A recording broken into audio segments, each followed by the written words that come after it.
போற்றி வணங்கி இன்று மார்கழி 27ஆம் நாள் பாசுரம் கூடாரை வெல்லும் ஸ்ரீ கோவிந்தா என்ற அழகிய பாசுரம். வள்ளுவ பெருமகனார் உள்ளுவதெல்லாம் உயர் உள்ளல் மற்றது கல்லினும் கல்லாமை நீர்த்து என்றார். இந்த குறள் வழி ஆண்டாள் அவர்கள், அதாவது உலகத்திலேயே ஆண்டாள் நியாயமான கோரிக்கையை ஆண்டவன் முன் வைத்து அந்த உயர்வான கோரிக்கையில் இதுவரை யாரும் வெற்றி பெறவில்லை. அவர் கண்ணனிடம் கேட்டது என்ன? தன்னையே கேட்டார். தன் கணவனாக நீ வர வேண்டும் என்று கேட்டுக்கொண்டதற்கு இணங்க கண்ணபிரானை அடைந்த திருநாள் இன்றைய திருநாள். இதை கூடாரவள்ளி என்றும் சிறப்பாக போற்றுகின்றோம். திருமண தடைகள் நீங்கி தாயார் ரங்கநாதரோடு சேருகின்ற இந்த இனிய திருநாளை நாம் வைணவத்திலே வெகு விமரிசையாக கொண்டாடி கொண்டு வருகிறார்கள். ஆண்டவனுக்கே ஆண்டாள், ஆண்டவனையே ஆண்டாள். இவள் குலதெய்வமான மதுரை கள்ளழகர் சுந்தரராஜ பெருமானிடம் இந்த ரங்கநாதரே தனக்கு கணவனாக வர வேண்டும், அப்படி வந்தால் நான் 100 அண்டாக்களில் சர்க்கரை பொங்கலும் 100 அண்டாக்களில் வெண்ணையும் அதாவது நெய்யையும் காணிக்கையாக தந்தேன், காணிக்கையை நிறைவேற்றுவேன் என்று வேண்டிக் கொள்கிறார். அவன் வேண்டுதலை போலவே ரங்கநாதர் அவளை திருமணம் செய்து கொள்கிறார். ஆனால் அவள் வேண்டிய நிறைவேற்றம், அந்த வேண்டுதல் நிறைவேறவில்லை. கிட்டத்தட்ட அவள் வேண்டியதற்கு பிறகு 200 ஆண்டுகளுக்கு பிறகு திருப்பாவை ஜீயர் என்று அழைக்கக்கூடிய எம்பெருமான் ஸ்ரீ ராமானுஜர் இந்த வேண்டுதலை நிறைவேற்றக்கூடிய நாள் இந்த கூடாரவள்ளி திருநாள். அதாவது ஆண்டாளுடைய வேண்டுதலை இந்த மார்கழி 27ஆம் நாள் அந்த சுந்தரராஜ பெருமான் கோவிலிலே ஸ்ரீ ராமானுஜர் நிறைவேற்றிய பிறகு ஸ்ரீவில்லிபுத்தூருக்கு வருகிறார். அந்த ஸ்ரீவில்லிபுத்தூரிலே அவர் வருகையை ஆண்டாள் வருக அண்ணா என்று கூப்பிடுகின்ற குரல் கேட்கிறது. சுற்றுமுற்றும் பார்க்கிறார். யார் நம்மை இப்படி வருக அண்ணா என்று அழைப்பது என்று பார்க்கின்ற பொழுது அவருக்கு புரியவில்லை. திரும்ப திரும்ப வருக அண்ணா வருக அண்ணா என்று அந்த மூலஸ்தானத்திலே இருந்து ஒரு குரல் கேட்கிறதா. அப்பொழுதுதான் அவர் உணர்கிறாராம், கூப்பிடுபவள் தன்னுடைய ஆண்டாள் என்று நினைத்து தன்னை அண்ணனாக நினைத்து கூப்பிட்டார். அதான் சொன்னார், நான் செய்ததே ஒரு தங்கைக்கு ஒரு அண்ணன் சீர் செய்தது போல செய்தேன் அம்மா என்று சொன்னதனால் இந்த ஸ்ரீ ராமானுஜருக்கு அண்ணன் கோவில் என்ற ஒரு பெயரும் உண்டு. தங்கையினுடைய நிறைவேறாத அந்த ஆசையை பூர்த்தி செய்த நாள் இந்த நாள். எனவேதான் இந்த அற்புதமான திருநாளிலே இந்த பாசுரம் என்ன சொல்லுகிறது என்று சொன்னால், 2வது பாசுரத்திலே இந்த ஆய்ச்சியர்கள் எல்லாம் கூடி நோன்பு இருப்பதற்காக அங்கே அந்த நீராடலில் வந்திருக்கிற பொழுது அவங்க என்ன சொல்றாங்க, வையத்து வாழ்வீர்கள் நாமும் நம்பாவைக்கு செய்யும் திரிசைகள் கேளோ பாற்கடவுள் வையத்து என்ற பரமனடி வாடி நெய்யுண்ணோம். நெய் சாப்பிடல, நெய்யெல்லாம் நாங்க மறந்துட்டோம்.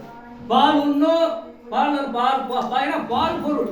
ஸ்ரீவில்லிபுத்தூரை ஆயர்பாடியாக நினைத்து ஆண்டார் பாடுகிறார். அந்த பால் பல்லர் பெரும்பசுக்கள் காமல கை வைக்காமலே பால் என்ன செய்யும், சுரந்து கொண்டே இருக்கும். அப்படிப்பட்ட அந்த பால் சோ நாங்கள் ஒதுக்கினோம். நெய்யுண்ணோம், பால் உண்ணோம், நாட்காலே நீராடி மையிட்டு எழுதுவோம். எங்கள் அலங்காரம் செய்து கொள்ளவில்லை. மலரிட்டு நாமுடியோ கூந்தல்ல பூ வச்சுக்கல செய்யாதன செய்யோம் தீக்குறளை சென்றோதும் ஆந்தையும் பிச்சையும் ஆந்தனையும் கைகாட்டி உய்யுமாறெண்ணி உகந்தேலோர் எம்பாவாய். இப்படியெல்லாம் நாங்கள் நோன்பு நோற்று உன்னை அடைய வேண்டி வந்திருக்கின்றோம். இப்பொழுது நாங்கள் இந்த 27வது பாசுரத்திலே என்ன கேட்கிறார்கள் என்றால் சன்மானத்தை கேட்கிறார்கள். நாங்கள் இதையெல்லாம் துறந்து இப்படியெல்லாம் இருந்து உன்னை வேண்டி விரும்பி வந்திருக்கின்றோம். எங்களுக்கு முதல்ல முன்பாடங்கள்ல இந்த நோன்பு நோற்பதற்குரிய பொருள்களை கேட்டார். பாஞ்சசன்யம், பறை, கோல விளக்கு, விதானம் இவைகளெல்லாம் கேட்டவர்கள் இன்று என்ன கேட்கிறார்கள் என்றால் கூடாரை வெல்லும் ஸ்ரீ கோவிந்தா. அதாவது கூடார் அப்படின்னா பகைவர்களை வெல்லக்கூடிய சீர்மிகு கோவிந்தனே, சிறப்பு மிகு கோவிந்தனே, அன்பர்களுடைய அன்புக்கு அப்படியே அடிபடியக்கூடிய மணிவண்ணனே, நாராயணனே, வைகுந்தனே என்றெல்லாம் போற்றி கூடாரை வெல்லும் ஸ்ரீ கோவிந்தா உந்தன்னை. நாங்க எதுக்கு வந்திருக்கிறோம்? உந்தன்னை பாடி பறை கொண்டு யாவரும் சம்மானம். பாடி பறை கொண்டு நோன்பெல்லாம் நோற்றாச்சு. நோன்பு முடிகின்ற தருணம் நாங்கள் எதற்கு வந்திருக்கிறோம் என்று உனக்கு தெரியும். இருந்தாலும் நாங்கள் சொல்லுகிறோம், சன்மானத்தை கேட்க வந்திருக்கிறோம். என்ன சன்மானம்? இதை கேட்கிற கூடாரை வெல்லும் சீர் கோவிந்தா உந்தன்னை பாடி பறை கொண்டு யாவரும் சம்மானம். நாடு புகழும் பரிசினால் நன்றாக. இந்த நாடே, இந்த உலகமே வியக்கின்ற அளவிற்கு எனக்கு சன்மானத்தை தர வேண்டும். நாடு புகழும் பரிசினால், நீ கொடுக்கின்ற இந்த பரிசினால் உலகமே ஆஹா, இவர்கள் அந்த கண்ணனையே நினைந்து விரதம் இருந்து வெற்றியை பெற்று கண்ணன் கையாலே இந்த பொருள்களை எல்லாம் வாங்குகிறார்கள். இவர்கள் என்ன பாக்கியவான்கள், இந்த ஆயர்குல பெண்கள் எல்லாம் என்ன புண்ணியம் செய்திருக்கிறார்கள் என்று வியக்கும் வண்ணம் சூடகமே. சூடகம்னா கையில் அணியக்கூடிய ஒரு வகை, அந்த காலத்தில் அணிகலன். சூடகமே, தோல் வலையே, தோல்ல போட்டுக் கொள்ளக்கூடிய ஒரு அணிகலன். பாடகமே, தலையில அணிகிற செவி பூவே. செவினா காது, காதிலே அணியக்கூடிய செவி பூவே. பாடகமேனா காலில் கொலுசு. இவைகள் எல்லாம் எங்களுக்கு தர வேண்டும். சூடகமே, தோல்வலையே, தோடே, செவி பூவே, பாடகமே என்றனைய பல்கலனும் யாம் அணிவோம். நீ எல்லாம் இறந்துட்டோம். ஏன்னா அங்க 2ஆம் பாடல்ல எல்லாமே துறந்தோம். மையிட்டு எழுதோம், மலரிட்டு நாமுடியும், செய்யாதன செய்யும், தீக்குறளை சென்றோதும், ஆந்தையும் பிச்சையும் கைகாட்டி உய்யுமாறெண்ணி உகந்தேனேன்னு அதையெல்லாம் துறந்தோம். இன்று நாங்கள் அதையெல்லாம் அணிந்து கொண்டு மகிழ்ச்சியாக இருக்கிறோம். அதற்கு பிறகு என்ன? ஆடை உடுப்போம், புத்தாடை. ஏன்னா நீங்க இதுக்கு மகிழ்ச்சி திருநாள், இது ஒரு பாசக்கார திருநாள், கூடாரவள்ளி திருநாள். இந்த திருநாளிலே நாங்கள் ஆடை உடுப்போம். அதன் பின் என்ன செய்ய போகிறோம்? பால் சோறு. ஏன்னா பாலை தான் மறந்தோம்னு சொன்னோம். இப்ப எங்களுக்கு அது எப்ப சாப்பிடணும்ன்ற நினைவு வந்து விட்டது. பால், அதாவது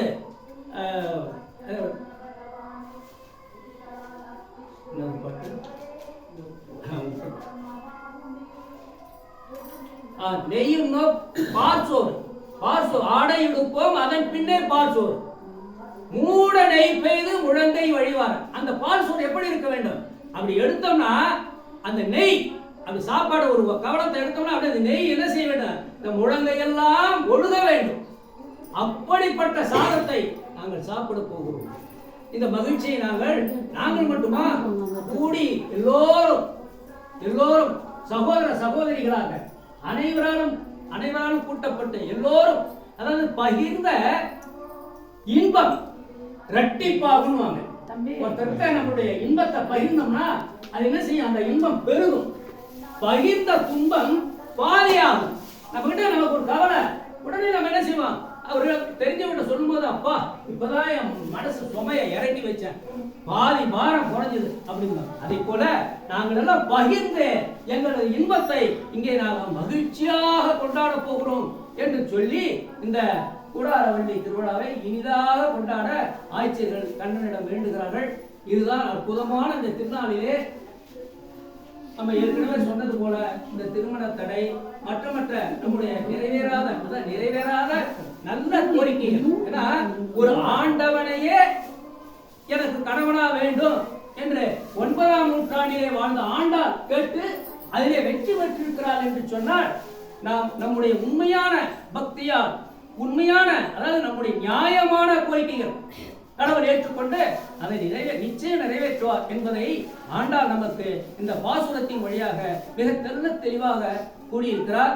மீண்டும் இந்த பாசுரத்தை ஒருமுறை சிந்தித்து திருப்பாவை முழுவதும் பாடுவதற்கு செல்ல இருக்கின்றோம். கூடாரை வெல்லும் சீர் கோவிந்தா உன் தன்னை பாடி பறை கொண்டு யாவரும் சம்மானம் நாடு புகழும் பரிசினால் நன்றாக சூடகமே தோல்வலையே தோடே செழிப்பூவே பாடகமே என்றனைய பல்கலனும் யாம் அணிவோம் ஆடை உடுப்போம் அதன் பின்னே பால் சோறு மூடனை பெய்து முழங்கை வழிவார கூடி இருந்து குளிர்ந்தேரோர் எம்பாவாய். ஆண்டாள் திருவடிகளை வணங்கி இந்த திருப்பாவையை சுவைக்கணும்.